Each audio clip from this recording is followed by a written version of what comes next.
श्री स्वामी समर्थ मैत्रिणींनो, बघा कच्च्या केळी आणलेले आहेत. 1 किलो केळी आहेत. ह्या 40 रुपये किलो मला मिळालेल्या आहेत. तर तुम्ही म्हणताल कच्च्या केळी काय दाखवते आज ही आम्हाला, आता काय कच्च्या केळी खाऊ घालते की काय? पण नाही बरं का, कच्च्या केळीची एक छान मस्त अशी तुम्हाला आवडेल अशी आज रेसिपी बनवणार आहोत आपण. तर बघा केळी कच्ची आहे त्यामुळे साल तर तिचं निघणार नाही आहे. तर काय करायचं आहे आपल्याला, सुरीने किंवा जर बटाट्याचं सोलर असतं ना, आपण बटाटा वगैरे सोलतो त्या सोलरने तुम्ही छिलून ह्याचं साल काढू शकता. अलगद वरचं साल काढायचं आहे मैत्रिणींनो. पार असं घासून काढायचं नाही आहे, वरच्यावर आपल्याला साल काढायचं आहे. अशा प्रकारे सगळ्या केळीच्या अगोदर साल काढून घेते बघा, आणि मग आपण रेसिपी करूयात. तुम्हाला दाखवतेच पुढे जाऊन आपल्याला काय करायचं आहे ते. बघा व्यवस्थित अशा एक 10 का 11 केळी मिळाल्या होत्या 40 रुपयेमध्ये 1 किलो.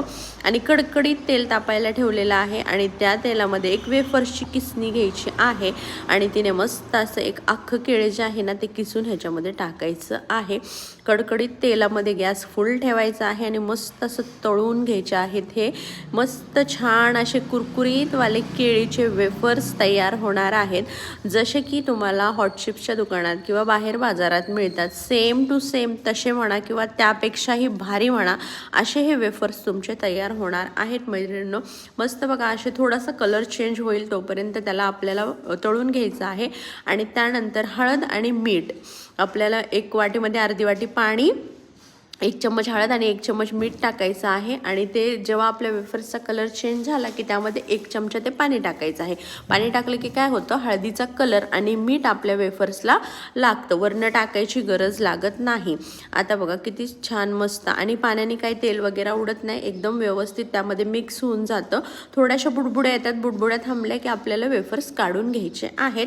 आणि अशा प्रकारे आता सगळ्या ज्या दुसऱ्या पण केळी आहेत ना त्या तळून घेणार आहे बघा. आणि कसं घरच्या घरी कमी पैशामध्ये मस्त असे चविष्ट केळीचे वेफर्स करून खायचे आहेत.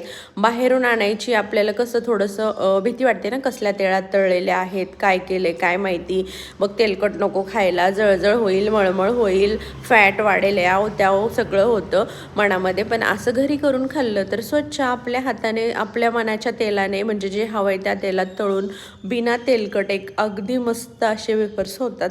चला मग अशा प्रकारे सगळे वेफर्स तळून घ्यायचे आहेत. तुम्हाला सांगते, तुमच्याकडे किंचित जाड किसणी असेल तरीही चालेल. ही पातळ वेफर्सची किसणी होती त्यामुळे पातळ पडलेल्या आहेत. आणि इतके सुंदर मस्त असे 1 किलोभर वेफर्स हे तयार झालेले आहेत बघा. आणि ह्याच्यामध्ये नंतर काय टाकायचं आहे, थोडीशी तुम्हाला हवी तर मिरची पावडर टाका आणि थोडासा चाट मसाला टाका.